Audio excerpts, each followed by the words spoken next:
riset konsep diri dan perilaku konsumen, ya.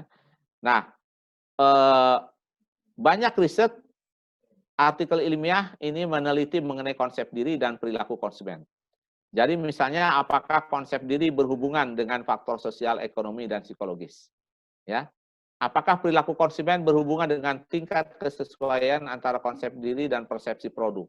Apakah perilaku konsumen konsisten dengan persepsi diri dan seterusnya, ya. Ini juga menjadi riset yang sangat menarik, ya.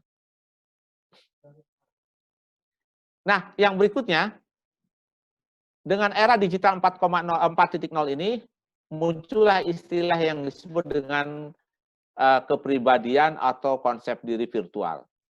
Jadi kita lihat bahwa fasilitas chatroom memberikan kesempatan untuk berkomunikasi langsung tanpa jeda dengan yang lainnya untuk mendiskusikan berbagai hal. Nah, biasanya konsumen ya bisa memberikan identitas baru dengan mengganti identitas yang sebenarnya.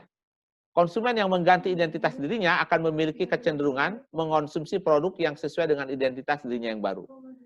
Nah, contoh yang gampang, Anda masuk Zoom, ya, bisa di-rename dengan siapapun. Jadi kalau Anda masuk ke suatu pertemuan, tidak ingin dikenali identitas Anda, maka Anda me-rename nama Anda dengan yang lain. Ya. Nah, di Zoom ini menarik nih. Emailnya yang lain, nama bisa ditampilkan yang lain. Bahkan fotonya juga yang lain. Jadi sangat mungkin. Nah, karena tadi screeningnya menjadi sangat, verifikasi itu menjadi sangat penting ketika berkaitan dengan internet ini. Jadi ketika Anda di Zoom, Anda bisa mengubah foto Anda, identitas Anda bisa mengubah nama Anda, ya. Bahkan begitu masuk, nama Anda bisa ditaruh yang berbeda. Nah, yang tidak bisa dibedakan adalah identitas pakai email apa, karena nanti di Zoom itu ada report. Ya, email yang Anda gunakan itu tidak akan bisa berubah. Ya, beda dengan tadi identitas ketika Anda masuk, ya. Anda bisa me-rename nama pun. Nah, ini tentu memberikan konsekuensi, ya.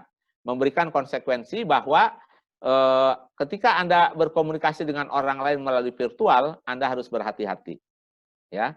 Karena tadi orang lain tidak menampakkan pribadi yang sebenarnya. Yang berikutnya kita membahas mengenai apa yang kita sebut dengan hubungan merek dengan konsep diri yang bermakna. Jadi ada yang kita sebut dengan meaningful self-brand connection. Jadi hubungan yang kuat antara satu merek dengan konsep diri seseorang. Nah, konsekuensinya mempengaruhi sikap terhadap merek,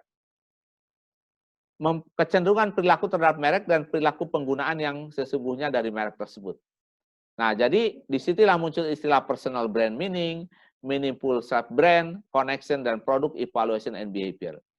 Kemudian, jadi merek ini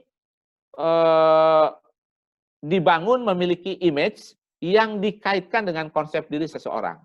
Nah, muncullah yang kita sebut dengan brand image. Jadi di sini adalah komponennya produk image, ya, kemudian image perusahaan, kemudian image dari pengguna produk, ya, dan juga bagaimana image tentang penggunaan dari merek tersebut. Kemudian termasuk di dalamnya consumer personal experience. Dan secara totalitas ini yang kita sebut dengan brand personality. Jadi suatu merek seringkali diberikan ciri atau khas yang disesuaikan dengan tadi citra atau merek yang dimiliki oleh seseorang konsumen. Sehingga konsumen bisa mengasosiasikan dirinya dengan merek tersebut. Ini cocok nggak dengan kepribadian saya? Nah, itulah tadi ya, bagaimana merek itu dibangun sesuai dengan ini konsumen. Yang berikutnya, kita mengenal yang disebut dengan meaningful self-brand dari Escalas 1996. Apa maksudnya? Yang pertama, dia membangun sebuah konsep yang disebut dengan narrative truth. Struktur berpikir yang membantu kita untuk mengorganisir dan memahami kejadian, situasi, orang-orang, dan juga respon emosional terhadap kejadian, situasi, dan orang-orang tersebut. Nah, konsep yang kedua yang disebut dengan the set. diri yang dikonseptualisasikan, yang terdiri atas multi aspek, peran sosial, dan karakter kepribadian dan konsep diri masa depan, atau yang disebut dengan possible selves. Nah, yang berikutnya, ini yang kita sebut dengan afek. Apa yang kita maksud dengan afek di sini? Pengalaman seseorang mengenai bagaimana mengaitkan antara merek dengan konsep diri. Perasaan seseorang tentang preferensi kesukaan terhadap satu merek. Nah, jadi inilah jadi peran dari afek sikap ya.